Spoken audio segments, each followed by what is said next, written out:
और हम 5वें स्कंद की शुरुआत कर रहे हैं।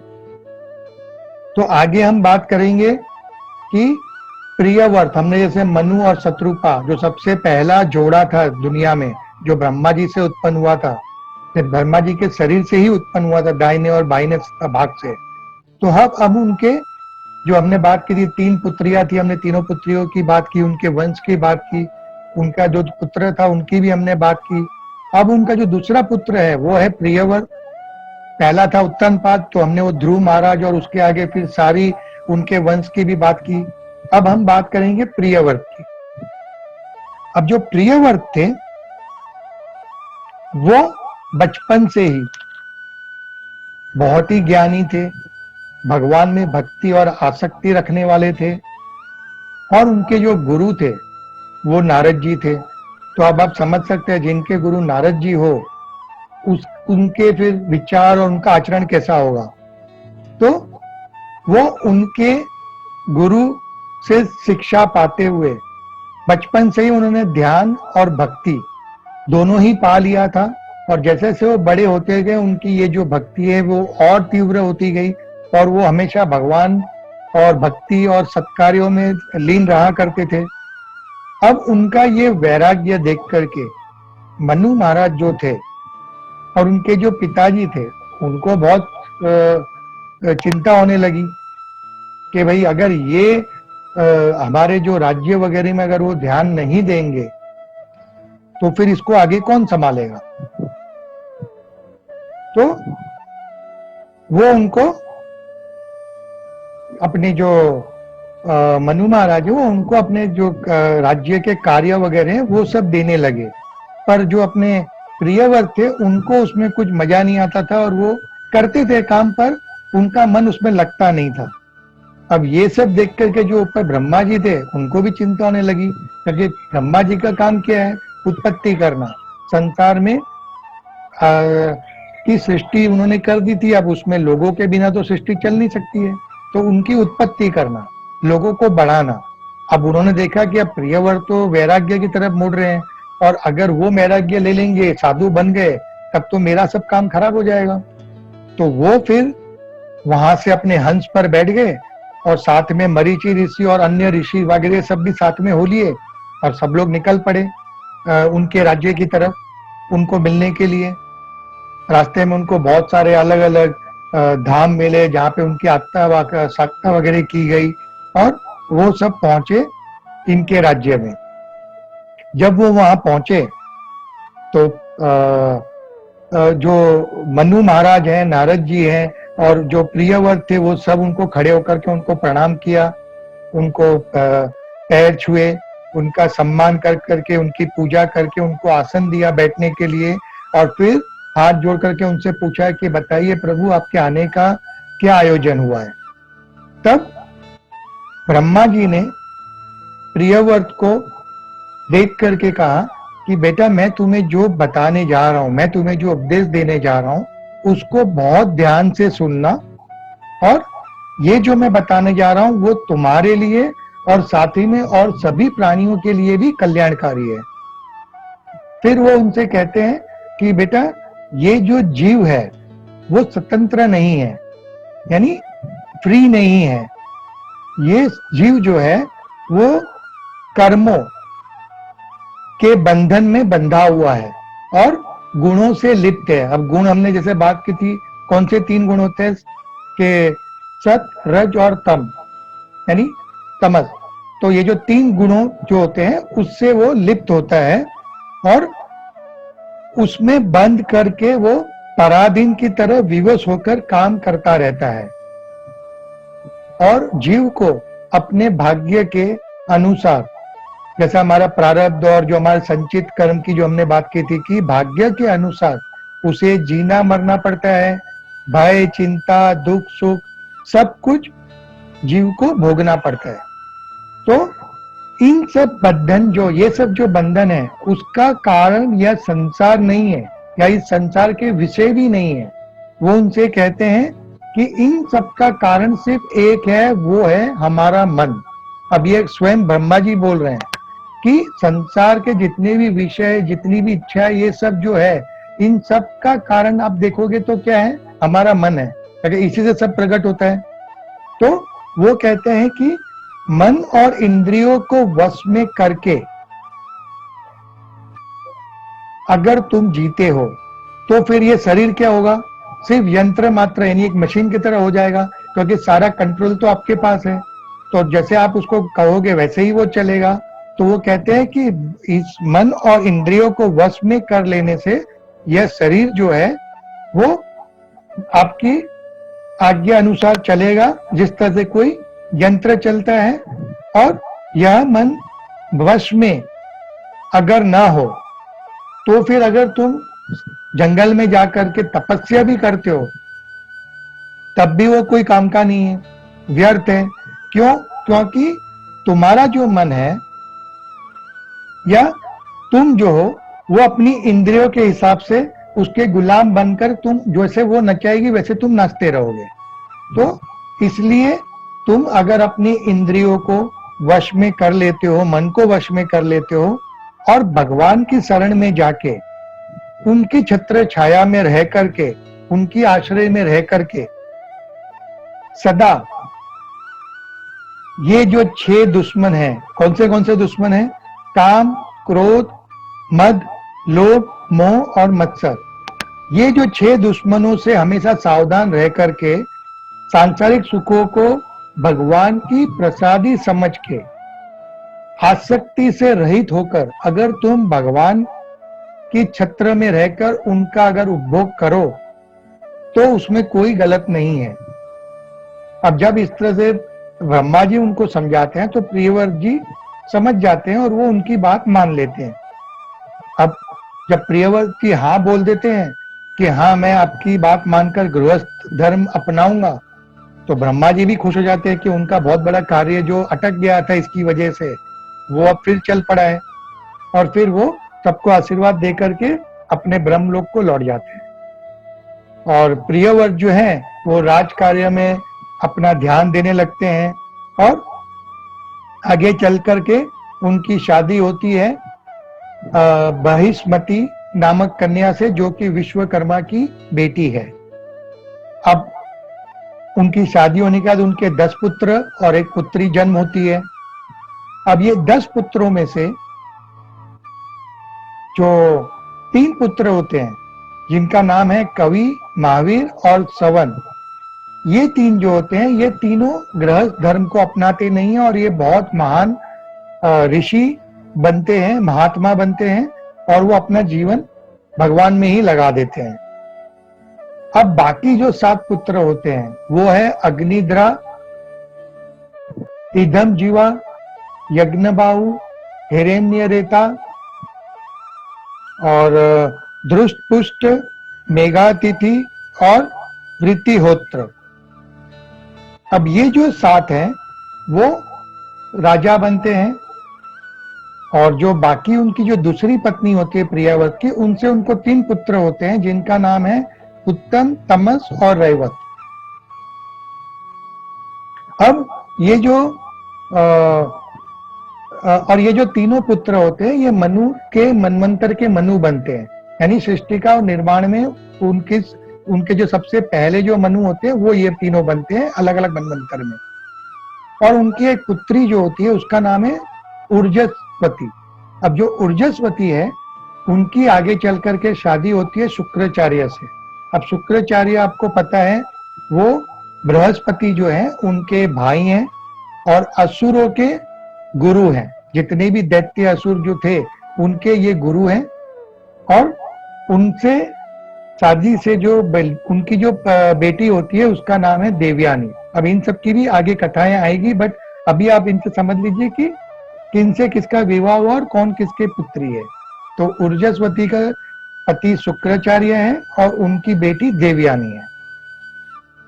अब जो प्रियव्रत है वो बहुत ही अच्छे राजा बनते हैं, बहुत ही धार्मिक होते हैं और एक बार वो देखते हैं कि जो सूर्य भगवान है उनका जो रथ है वो आकाश में प्रदक्षिणा लगाता है और वो प्रदक्षिणा लगाते लगाते जो सुमेरु पर्वत होता है उसके इर्द गिर्द वो घूमते हैं। तो जब उनका रथ पर्वत के एक तरफ होता है तो उस तरफ दिन होता है और दूसरी तरफ रात होती है, और जब वो घूमते घूमते दूसरी तरफ चले जाते हैं तो इस तरफ रात हो जाती है और दूसरी तरफ दिन हो जाता है। तो इस तरह से वो जब देखते हैं तो उनके मन में आता है कि क्यों ना मैं इस दिन रात के चक्कर को खत्म कर दूं। तो वो क्या करते हैं, अपने रथ, जो कि जिसका नाम है रथ का ज्योतिर्मय, जो कि तेज स्वरूप होता है, यानी सूर्य के समान उनका जो रथ वो बनाते हैं, और उस रथ पर चढ़ करके वो सूर्य के पीछे पीछे प्रदक्षिणा करने लगते हैं। तो जैसे सूर्य देव अगर एक तरफ है तो वो दूसरी तरफ होते हैं, और वो इस तरह से जब घूमते हैं तो दोनों तरफ दिन हो जाता है, रात होनी बंद हो जाती है। और जब ये होता है तो जो जितने भी मानव पक्षी प्राणी जो होते हैं वो सब बहुत डर जाते हैं, क्योंकि दिन ही दिन है, रात हो ही नहीं रही है, तो किसी को समझ में नहीं आता ये सब हो क्या रहा है। और सृष्टि चलाने के लिए दिन और रात दोनों ही जरूरी है, क्योंकि रात को हम सो जाते हैं, रात को जब हम सोते हैं, जब पेड़ सोते हैं तो वो उनके खाने का जो दिन में उन्होंने प्रबंध किया होता है उसको वो लोग पचाते हैं। तो इस तरह से सभी के एक नियम है। तो जब वो दिन भर एक तरफ सूरज होते हैं और एक तरफ अपने प्रियव्रत होते हैं तो रात होती ही नहीं है। तो इस तरह से वो 7 प्रदक्षिणा करते हैं, मीन्स 7 दिनों तक रात नहीं होती है। और जब वो प्रदक्षिणा कर रहे होते हैं तो उनका जो रथ होता है उसके पहिए से जमीन पर उसके निशानों की वजह से 7 समुद्र और 7 द्वीप पैदा हो जाते हैं। पर जब इस तरह से सब लोग भयभीत हो जाते हैं क्योंकि रात हो ही नहीं रही है, तब ब्रह्मा जी स्वयं उनको आकर के समझाते हैं कि बेटा इसको तुम बंद कर दो, क्योंकि सृष्टि के लिए दोनों ही जरूरी है, तो तुम इसको बदलने की कोशिश मत करो, इससे सिर्फ विनाश ही होगा, किसी का फायदा नहीं होगा। तब प्रियव्रत जी अपना ये जो परिक्रमा होती है सूरज के पीछे वो बंद कर देते हैं, और फिर वो अपने राज्य में वापस फिर कार्यों में लग जाते हैं। अब उनके जो इस तरह से जो उन्होंने जो 7 परिक्रमा की थी और उसकी वजह जो 7 जो द्वीप पैदा हुए होते हैं, जिनका नाम जाम्बू, पलक्ष, सालमली, कुश, क्रोनाच, शक और पुष्कर जो होते हैं, इन 7 में जो उनके 7 पुत्र होते हैं, वो 7 को वो एक एक द्वीप दे देते हैं राज्य करने के लिए, और स्वयं बूढ़े होने पर वो भी जंगल में जाकर भगवान की तपस्या करते हैं और अपने अंत समय में भगवान के नाम में नाम लेते हुए अपने को अंत को प्राप्त करते हैं। अब उनके बाद जो उनका सबसे बड़ा पुत्र है वो जो है अग्निद्र। तो जो अग्निद्र है वो राजा बनते हैं, और उन 9 जो उनके जो पुत्र होते हैं अग्निध्र जो होते हैं वो 7 द्वीपों के उनके 7 भाई राजा बनते हैं, और अग्निध्र की जो होते हैं उनको जाम्बू द्वीप जो नामक द्वीप होता है वो उनके राजा बनते हैं।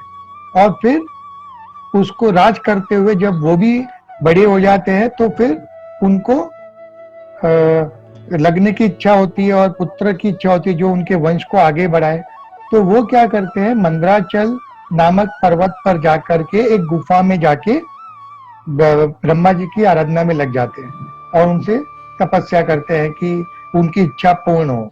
अब ब्रह्मा जी जो होते हैं उनको ये पता होता है, तो वो क्या करते हैं, पूर्वचिति नामक जो अप्सरा होती है उसको उनके लिए भेज देते हैं, और वो नीचे आकर के उनकी वो जो तपस्या कर रहे होते हैं उसको भंग कर करके अपनी सुंदरता से उनको मोहित कर लेते हैं, और अग्निधरा जो होते हैं उनको देखते ही उनके प्रति वो मोहित हो जाते हैं और उनसे शादी करने का प्रस्ताव रखते हैं, और फिर वो हाँ कर देती है और दोनों शादी कर लेते हैं।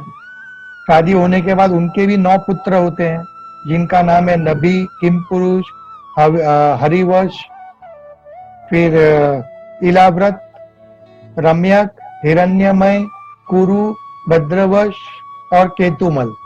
अब ये 9 पुत्र जो होते हैं इनके जन्म के बाद पूर्वचिति जो है वो इनके साथ कई साल, हजारों वर्ष तक इनके साथ रहती है अग्निधरा के साथ।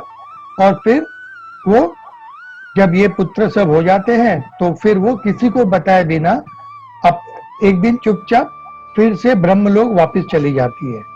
पर अब जो ये अग्निधरा है वो इनसे इतने मोहित रहते हैं, उनके प्रति इनकी इतनी आसक्ति होती है कि वो उनके चले जाने की वजह से बहुत दुखी हो जाते हैं। और दुखी होते हुए वो उनके ही याद में अपने प्राण त्याग कर देते हैं। पर चूंकि उन्होंने पहले बहुत ही भक्ति और भगवान का स्मरण वगैरह किया था और उनकी आसक्ति में थे, तो वो भी पुण्य लोक को प्राप्त होते हैं। और इस तरह से इनका भी देहांत हो जाता है। अब उनके बाद जो उनके 9 पुत्र हैं, उनकी जो शादी होती है मेरु की 9 पुत्रियों के साथ, जिनका नाम होता है मेरु देवी, प्रतिरूपा, उग्रदम स्त्री, लता, राम्य, श्यामा, नरी, भद्रा और देवविति। ये जो 9 पुत्री है वो 9 बच्चों के साथ उनकी शादी हो जाती है। अब उसमें जो नबी होते हैं वो सबसे बड़े होते हैं और उनकी शादी होती है मेरु देवी के साथ। अब वो जो है वो नबी वर्ष जो उनका राज्य होता है, जो आगे चल करके भारत वर्ष के नाम से प्रसिद्ध हुआ, उस पे उनका राज्य होता है। अब उनके शादी को बहुत सारे वर्ष बीत जाते हैं पर उनको कोई संतान नहीं होती है। तो वो जो है नबी जो है वो यज्ञ करवाते हैं बड़ा सा, भगवान के खुश करने के लिए और उनसे संतति मांगने के लिए। जब वो बहुत सारे ब्राह्मणों को जमा करके यज्ञ कर रहे होते हैं तो उनके यज्ञ से खुश होकर के स्वयं भगवान विष्णु उस यज्ञ में प्रकट होते हैं और उन सबको कहते हैं कि आपकी क्या इच्छा है वो मुझे बताइए। तब ब्राह्मण जो होते हैं वो उनसे कहते हैं कि भगवान नाभि जी जो है उनको आपके समान पुत्र की इच्छा है। तब भगवान हंसने लगते हैं कि तुम लोग सब मिल करके जो स्वामी है, यानी कि भगवान खुद स्वामी है सबके जैसे बोलते हैं ना मालिक है, और तुम उनको सेवक बनाने की इच्छा कर रहे हो और जो पिता है उनको तुम बालक बनाने की बात कर रहे हो, क्योंकि भगवान जो है तो सबके पिता है। पर वो ये क्या कह रहे हैं ब्राह्मण की आपके जैसा पुत्र चाहिए। तो भगवान कहते हैं कि मेरे जैसा तो और कोई हो ही नहीं सकता है, क्योंकि मैं तो एक ही हूं और मैं स्वयं में ही स्थित हूं, तो मेरे जैसा दूसरा कोई तो हो नहीं सकता है। पर यह भी सत्य है कि जो ब्राह्मणों का वचन होता है वो कभी असत्य नहीं हो सकता, वो कभी खाली नहीं जाता है, क्योंकि वो ब्राह्मण जो कहते हैं वो भगवान का वचन माना जाता है। कि विष्णु जी कहते हैं कि ब्राह्मण जो कहते हैं वो मैं भी मानता हूं, तो इसलिए मैं स्वयं ही इनके यहाँ बालक के रूप में जन्म लूंगा। तो इस तरह से भगवान वचन देते हैं कि अब मैं खुद इनके यहाँ जन्म लूंगा। और ये कहते हुए भगवान अंतर ध्यान हो जाते हैं। अब आगे चल के जो मेरु देवी और नबी होते हैं, इनके यहाँ पुत्र जन्म होते हैं जिनका नाम है ऋषभ। अब इनके यहाँ पे 100 बच्चे का जन्म, 100 लड़कों का जन्म होता है। उनमें से जो ऋषभ जी हैं उनके यहाँ बड़े होकर के जब उनकी शादी होती है तो उनके यहाँ 100 पुत्रों का जन्म होता है और उनकी शादी हुई होती है जयंती से, जिनको उन्होंने इंद्र से प्राप्त किया होता है। अब जो ये ऋषभ जी है वो और कोई नहीं, ऋषभ देव है, जो कि जिन्होंने त्याग की शिक्षा दी थी और दिगंबर वेश में, यानी कि बिना कपड़ों के नग्न अवस्था में जो घुमा करते थे, और वही ये ऋषभ देव थे जो बड़े होकर के इन्होंने धर्म का मार्ग सबको बताया। तो इनकी जब शादी हुई तो उनके जो 100 पुत्र हुए तो उनमें सबसे बड़े जो थे वो भरत जी थे, जिनके नाम से आगे चल करके ये जो भारत वर्ष जो हमारे देश का नाम पड़ा है वो भरत जी थे। और उनके जो बाकी पुत्र थे उनमें मैंने सारे नाम लिखे, मैं सारे नहीं बता रहा हूं, बट ये जो 9 पुत्र थे, ये जो थे, ये अपने पिता के मार्ग पे चल करके धर्म को प्रसार करते थे, और बाकी जो 81 पुत्र थे उनके, वो पुत्र अपने क्षत्रिय धर्म को त्याग कर देते हैं, क्योंकि वो मानते हैं कि क्षत्रिय जो है वो हिंसा प्रधान है। यानी कि वो क्षत्रियों का काम क्या होता है, जंग करना, जब कोई उनके शत्रु कोई आता है तो उनसे लड़ाई कर करके अपने राज्य को बचाना, ब्राह्मणों की रक्षा करना। तो इन सब के लिए उनको लड़ना झगड़ना पड़ता है, दूसरे की हत्या भी करनी पड़ती है। तो ये हिंसा प्रधान होने की वजह से ये लोग इसका त्याग करते हैं और अपने आप को जप तप पूजा पाठ और कर्म कांड जो ब्राह्मण होते हैं वो बन जाते हैं, और अपने आप को सुख दुख से परे कर करके आत्मा तत्व में लीन होकर के भगवान की भक्ति करते हैं। अब आगे हम बात करेंगे ऋषभ देव जी की, पर